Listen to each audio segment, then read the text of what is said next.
हाल ही में wrapper singer Honey Singh का एक भोजपुरी एल्बम आया था जिसका नाम था मैनिएक। मैनिएक का मतलब होता है पागल सन की। इस एल्बम में जो भोजपुरी गाने गाए गए थे उस गाने को लेकर के शुरू से ही विवाद था। कुछ लोगों का कहना था कि हनी सिंह ने कुछ अलग नहीं किया है, हनी सिंह ने वही किया है जो अब से पहले के कलाकार, भोजपुरी के कलाकार करते आ रहे हैं, चाहे वो पवन हो या फिर खेसारी हो। जो तमाम कलाकार पहले से भोजपुरी में अश्लील गाते आ रहे थे, हनी सिंह ने अश्लील गाना गाया है। लेकिन वहीं कुछ लोगों का कहना था कि हनी सिंह ने एक ऐसे कलाकार को इस गाने के माध्यम से मौका दिया है जो एक भोजपुरी की छोटी कलाकार है और वो ढोलक के माध्यम से गलियों में, चौक चौराहों पे गाने गाया करती थी। उन्होंने ऐसे कलाकार को इस गाने के माध्यम से मौका दिया है। रागिनी विश्वकर्मा जो गोरखपुर से आती हैं, उन्हें एक मौका दिया है, तो ये अपने आप में एक बड़ी बात है। लेकिन कुछ लोगों का कहना था कि नहीं, ये अश्लील गाना है। और हनी सिंह खुद इस गाने को लेकर के कई इंटरव्यू के दौरान उन्होंने कहा था कि एक भोजपुरी का जो फ़ैन कपिल शर्मा के शो में मुझे मिला था, उसने कहा था कि बाजी आप कई भाषाओं में गाना गा चुके हैं, लेकिन आपको भोजपुरी से क्या दिक्कत है, भोजपुरी में आप गाना क्यों नहीं गाते हैं। तो हनी सिंह ने कहा था कि मुझे उस समय से था कि मैं भोजपुरी गाने गाऊँ, तो मैंने इसकी शुरुआत इस एल्बम से की है। लेकिन जब से ये गाना बना है तब से ये गाना काफ़ी विवादों में था, काफ़ी सुर्खियों में था। और मैं जब ये वीडियो कर रहा हूँ तब टी सीरीज के यूट्यूब के प्लेटफॉर्म पे ये गाना तकरीबन 80 मिलियन क्रॉस कर चुका था। और शायद जब ये वीडियो आप तक पहुँचे तब तक ये गाना मुझे लगता है कि 100 मिलियन क्रॉस कर चुका होगा, क्योंकि ये जब से ये गाना रिलीज हुआ है तब से ये काफ़ी वायरल गाना है, काफ़ी ट्रेंडिंग में है। यूट्यूब पे 1 नंबर पे सर्च हो रहा है ये गाना। तो ये गाना काफ़ी जब से रिलीज हुआ है तब से काफ़ी सुर्खियों में था। लेकिन इस गाने के साथ एक और विवाद अब शुरू हो गया है, एक और विवाद जुड़ गया है। वो ये है कि इस गाने को लेकर के जो बॉलीवुड की एक्ट्रेस है नीतू चंद्रा, जो मूल रूप से बिहार की पटना की रहने वाली है, वो पटना हाई कोर्ट पहुँच गई है और उन्होंने पटना हाई कोर्ट में इस गाने को लेकर के और हनी सिंह के ऊपर एक पिटीशन दाखिल किया है। और उन्होंने कहा है कि ये अश्लील गाना है और इस तरह के गाने जो अभी तक तो भोजपुरी और बिहार के कलाकार गाते थे, लेकिन अब बाहर के कलाकार भी इस तरह के दुअर्थे और अश्लील गाने गाने लगे हैं, जिससे हमारे बिहार की जो महिलाएं हैं वो असहज महसूस करती है। जब भी हमारे बिहार की महिलाएं चौक चौराहों पे निकलती हैं, मार्केट में निकलती है और वहाँ ट्रैक्टरों, ट्रकों, टेम्पू और चौक चौराहे पे जब ये गाना सुनती हैं तो उन्हें एक लज्जा आता है, उन्हें शर्म आता है और इस गानों के माध्यम से वो अपने आप को असहज महसूस करती हैं।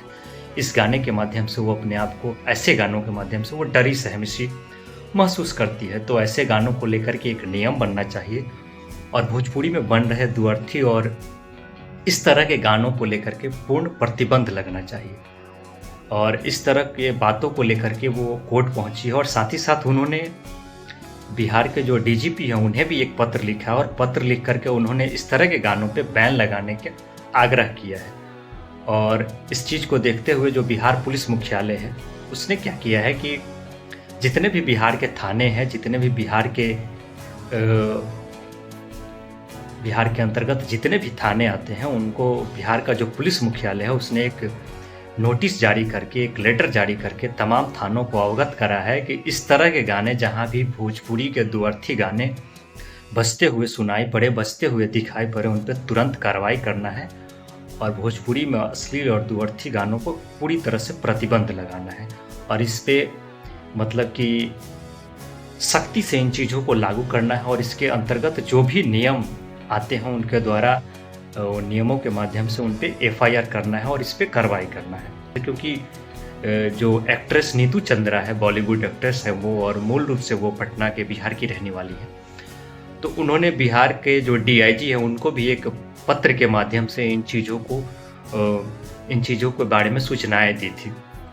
लेकिन शुरू से जो भोजपुरी गानों का जो चलन रहा है ऐसा नहीं था, अश्लील गानों का भोजपुरी में चलन नहीं था। पहले के जो भी कलाकार थे, चाहे वो शारदा सिन्हा रही हो, बालेसर हो, या फिर भिखारी ठाकुर रहे हों, भरत शर्मा व्यास रहे, उन तमाम कलाकारों ने भोजपुरी गानों को बड़े शालीनता के साथ गाया था और भोजपुरी गानों के माध्यम से ये समाज में परिवर्तन लाने का काम किया करते थे, समाज के कुरीतियों को मिटाने का काम किया करते थे। समाज में जो ऊंच नीच का जो भेदभाव था उन चीज़ों को ख़त्म करने का काम किया करते थे भोजपुरी गानों के माध्यम से। और जो भोजपुरी गीत संगीत का जो चलन रहा है, भोजपुरी गीत संगीत की जो परंपराएँ रही है, वो काफ़ी मीठा और स्वच्छ रहा है।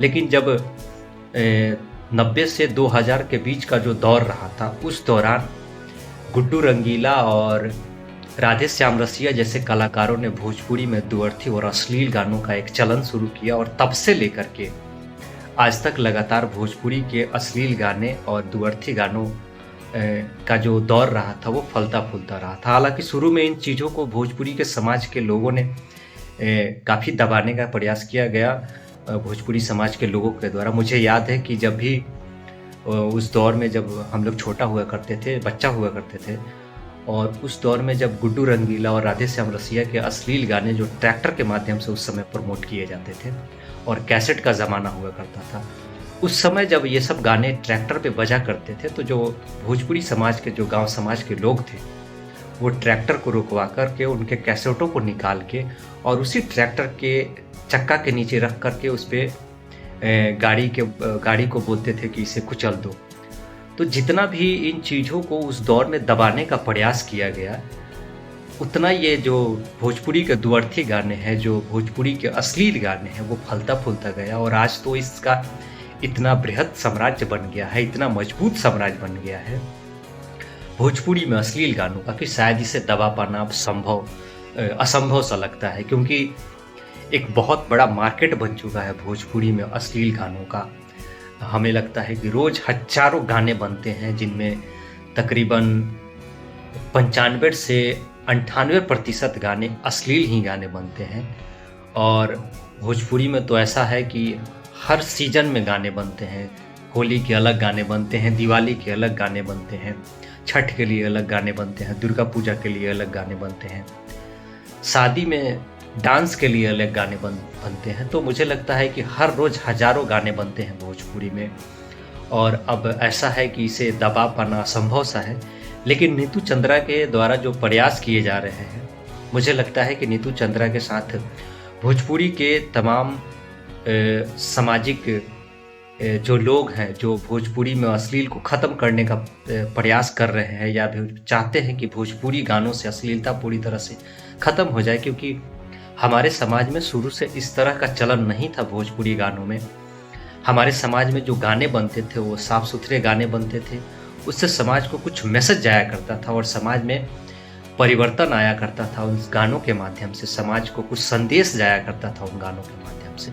लेकिन धीरे धीरे ये सब चीज़ें ख़त्म हो गई, और अश्लीलता ने हमारे समाज में पूरी तरह से, अश्लील गानों ने हमारे समाज के ऊपर पूरी तरह से एक जड़ जमा करके और हमारे समाज को दूषित करने का काम किया है। उसे ख़त्म करने के लिए नीतू चंद्रा आगे आई है। तो मुझे लगता है कि भोजपुरी के सुनने वालों को, भोजपुरी के उन समाज जागरूक व्यक्तियों को नीतू चंद्रा के साथ खड़ा होना चाहिए, इस मुहिम के साथ खड़ा होना चाहिए, ताकि भोजपुरी से जो अश्लील गानों का चलन है वो पूरी तरह से ख़त्म हो जाए।